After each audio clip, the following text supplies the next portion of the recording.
Hello and welcome to Protect and Prevent Podcast. My name is Opal Singleton. I am the president and CEO of an organization called Million Kids, millionkids.org. We're an organization located in Southern California, but we actually have speakers who go out, for instance, in Tennessee and Arkansas, in Arizona, and even Central California. I'm in Southern California. But for the last 15 years, we have been dedicated to keeping kids safe from predators. And along that line, we run the Million Kids Missing Kids Flyer service. So, how it works is that if your child runs away, our donors have supported this for what it's worth. This is a very expensive operation to run. And I thank God for the donors because we are a public benefit 501c3. You go to, as a parent, to a local law enforcement agency, you file a report, and they will then put it into the normal process. But they, for instance, in my town, have over 600 runaway kids a year.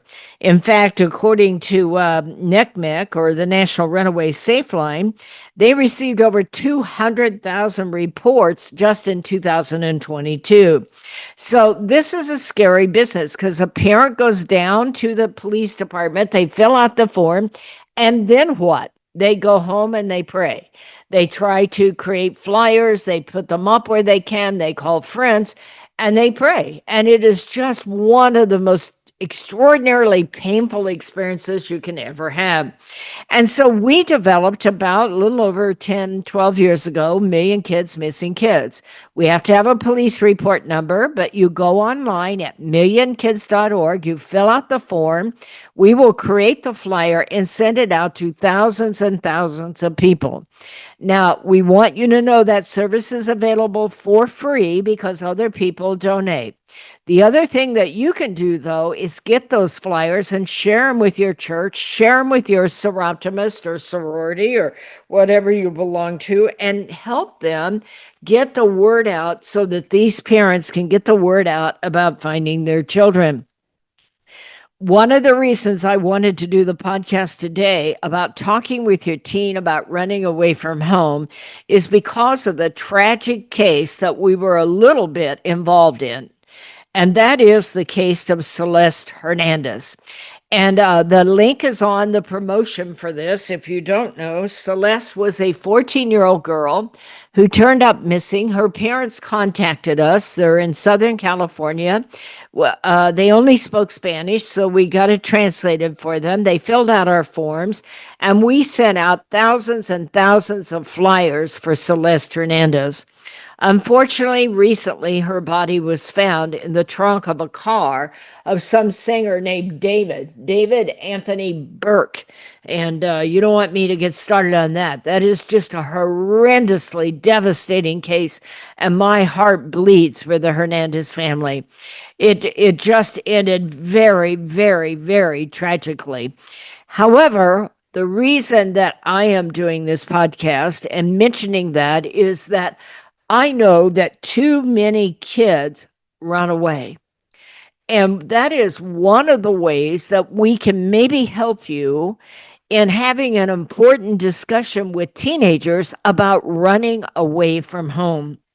About 43% of U.S. teenagers that run away are 15 or younger. Is that a scary fact? Literally, 43% are under 15.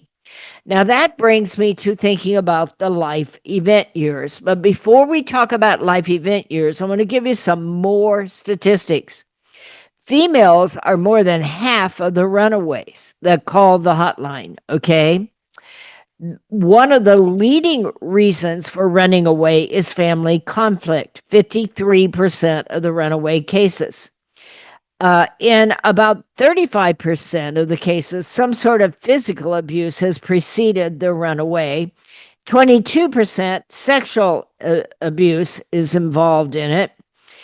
29% of runaway teenagers engage in survival sex, and about 40% of runaways are trafficked for sex once they get out there. The statistic I have been told is 1 in 7 kids who run away will become the victim of sex trafficking within the first 48 hours. And teenagers need to understand that because they get mad, they run away, and they get out there and they don't have the resources, or they have run away with people that really know about, and they end up with situations that are really, really devastating to them and may put them in even a worse position than what they ran away from. So, let me give you some thoughts about some of this as we discuss this. Number one of the things that happens is that it is my opinion, and I've read this. I'm not all that genius myself, okay? I probably read it somewhere, but I believe that it's absolutely true based on our historic experiences here at Me and Kids. And that is that kids are either running to something or they're running from something. So let's look at the two first, because of the fact that, as you know, I've come out with it. Well, you may not know. I will tell you. I have recently come out with my new book, Digital Warfare: Our Kids on the Front Line. Now, that is never going to be a bestseller. I don't expect it to be. It is for parents, it's for counselors, teachers, any kind of advocate that's on the front line. This is the information you need to know about how kids end up being exploited. And one of the ways is through online exploitation. And so this is where I talk about they're either running to something or from something. All too often now, our kids go online and it's in a way that you, mom and dad, aren't able to see what all the discussion is. It may take place in like a Discord platform that's in a video game where they're playing back and forth, and maybe they sent a nude and they're being blackmailed and they run away so that they can get away from sextortion or being embarrassed at school. They may also be being groomed by someone they met online. Keep in mind all these dating sites that are out there and these hookup sites, they have geolocation software on them. That makes it easy for someone to know how far away they are. And then let's get together and hook up and I'll be your mentor, and they disappear and you will not know who they're running to, thinking this is going to be a new best friend.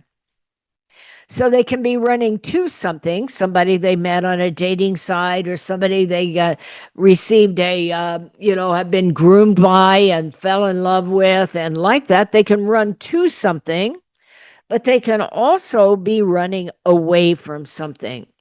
And the reason I think this is so important is that we're finding the most vulnerable years for running away are 13, 14, and 15. Well, I get it. Okay. We were all there once. I look back at my own life and think, dear God, bless my parents. Okay. Because I'm a creative little monster. And I'm sure I was creative at 13, 14, and 15. Okay. But those are called the life event years. And I really want to share with you about that. Many, many years ago, I met an amazing psychologist, and I looked him up. I believe he's still practicing. He's got to be, I don't know, as old as I am or older. I don't know. But anyway, I think he's older, but he's still at it. His name is Dr. Gary Jorgensen, and he was out of Salt Lake City, Utah. And I learned two amazing things from that man. It's been many years ago, and I want to share those with you so that his knowledge, not mine, but his, can be spread far and wide. And one of them is the fact that, number one, I am responsible for my own happiness. Now, that's going to be bad news for your 13-year-old. Because somebody's responsible for making me happy. I need a boyfriend or a girlfriend, and they need to make me happy. And mom and dad need to make me happy. One of the first things that we can learn to teach ourselves to become healthy adults is nobody can make you happy but you. Happiness is a decision you make. And while I'm on a roll here, I'm going to just share with you the same thing is true about how you feel about yourself. I often say the words you say to yourself are the most important words you're going to use all day. So many teenagers, and by the way, a lot of adults too, think that self esteem came in the DNA and their family just didn't get it. That isn't true. Self esteem, and please share this with your child. How you feel about yourself is a decision you make every minute, every hour based on what you say to yourself. I am valuable. I am good. Yes, I make mistakes, but I correct my mistakes. And I am going to go somewhere. I'm going to be something and I'm going to stand for something. At 13, 14, 15, one of the most important discussions you can have, other than don't run away, is who are you? What do you stand for? Write out your values. Who are you as your family goes? Can you be proud? Now, I think that that's very, very important that you understand, mom and dad, the life event years. Not only are you responsible for your own happiness, you're responsible for your own decisions about your self worth. But the other thing is that you need to know that things that happen to a child when they're 13, 14, and 15 are some of the most important years of their life. I remember going to a seminar Dr. Jorgensen put on, and he said, who had something bad happen to them? Maybe their parents got a divorce, or dad lost his job, and now they don't have, the latest sneakers anymore, and they can't eat regular, or maybe mom and dad are on the verge of divorce, or one of the family members is cheating, or their older brother or sister got somebody pregnant, or got pregnant. There are all these events that take place in a life, and you learn to cope with them over life. But when you're 13, 14, and 15, you cope differently. And so I remember Dr. Jorgensen saying, Gary Jorgensen, he said, how many here had a life event? Maybe a family divorce, maybe someone close to you died, maybe grandma died, or a family member. Maybe bad things happened in your life. Maybe you had to move. Maybe your dad lost a job. And all the people raised their hand. They said, and so he would say, how old were you? 13, 14, or 15? And the reason I stress that is that it is usually those ages that are mostly the ages that you deal with when they're running away. And so it's really important as your child approaches puberty, their body is changing. They're starting to decide, I'm ugly. I'm ugly. No matter what I wear, I'm ugly. I'm fat. My face isn't right. My hair looks stupid. You go through all that when you go through puberty and get pimples. By the way, you go through that when you get old too, by the way. Anyway, so what happens on this? Okay. So you began to talk with your young person. We're going to have disagreements. You're becoming an adult. You're deciding what's important to you. But in the meantime, you're still my child. So we're going to talk about it so that you can see all sides of an argument. And then you can kind of decide.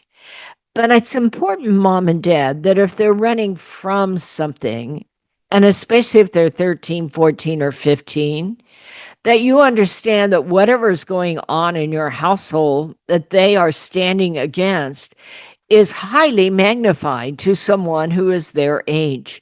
So take a look at it. Sit down with them and go, I sense that you really don't like this about me or our family or your brother or your father or something. Okay, I accept that you don't like that. I accept that you're going to grow up to be an adult and you and I are going to have a difference of opinion. And I respect that. But I hope that you won't use it as a means to leave us. Okay? We will work through it. By the way, I want to throw something in. This is just off the top of my head, but I'm going to throw it in. If your child comes to you at that age and says, I think I want an alternative lifestyle, take a deep breath and get some counseling. You may be one of those people that say, no kid of mine. No way are you going to live in my household. You're out of here. Please, please, please don't do that. This is your child, and especially if they're a male. Los Angeles in Southern California is the largest area of young males that have been thrown out on the street because their family does not agree with their sexual choices. Whatever they are, put them aside. Each of you get counseling, but do not put them out on the street. That doesn't mean you have to endorse it if you don't agree with it.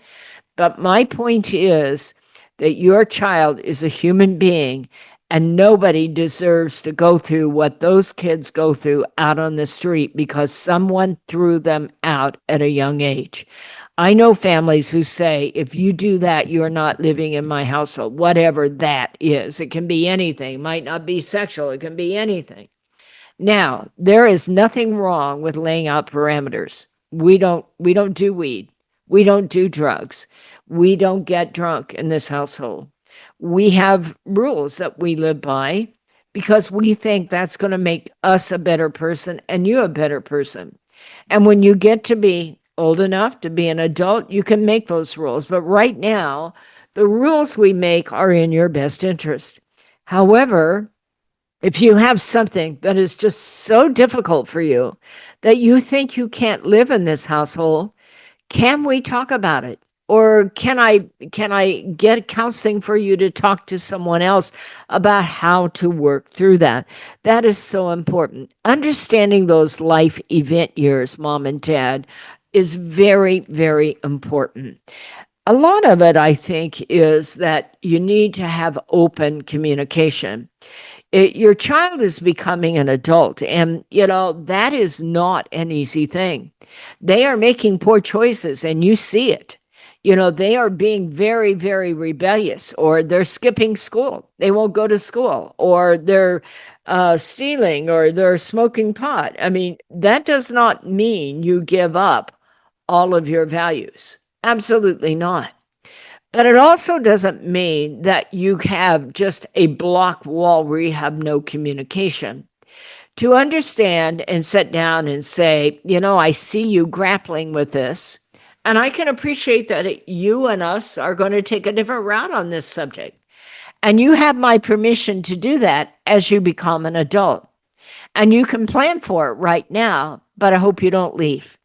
Because if you leave, your life is going to be so much more difficult. So, if they're running from something, mom and dad, let's take a look at that. What can we change in our life? Is there something going on in your life that you can maybe manage or fix? Maybe you are in a divorce, and that is just really upside down. If your child's 13, 14, or 15, that is especially painful. And everybody better get some counseling before you destroy everybody's lives. The reverse of that is that you've created a child, and that child is trying to become an adult, but they are now in a period where they are hitting a block wall and they can't agree. Take a look around at what is going on really with that child. Is there physical abuse? Is there sexual abuse? Maybe they're in a sexually abusive relationship with someone they met at school or online that is outside the household. And they just feel they can't discuss it with you. You can address that and say, if that's the situation, can I get services that you can talk to someone else about it? Because this too will pass at some point. But it won't pass without hurting you one way or the other. And you're my child, and I want you to grow up to be an individual that is a problem solver. So if at this young age you already have a very serious problem, I want you to learn to resolve those problems. Now, if you can't do it with me, okay, I'm not hurt. I understand. You're becoming an adult. I will get you some outside counseling. Now, you may not have the resources for outside counseling, but there are people that will counsel. Pastors will often counsel, even some of your teachers and that kind of thing that you can work with. But it's very important to sit and talk with your teenager about why they don't want to run away. This takes me back to the Celeste Hernandez story. Now, I'm going to tell you right off the bat that we have handled thousands of cases, maybe at least a couple of thousand of cases, maybe more, of missing and runaway kids. Only about 30, probably rough number, end in death.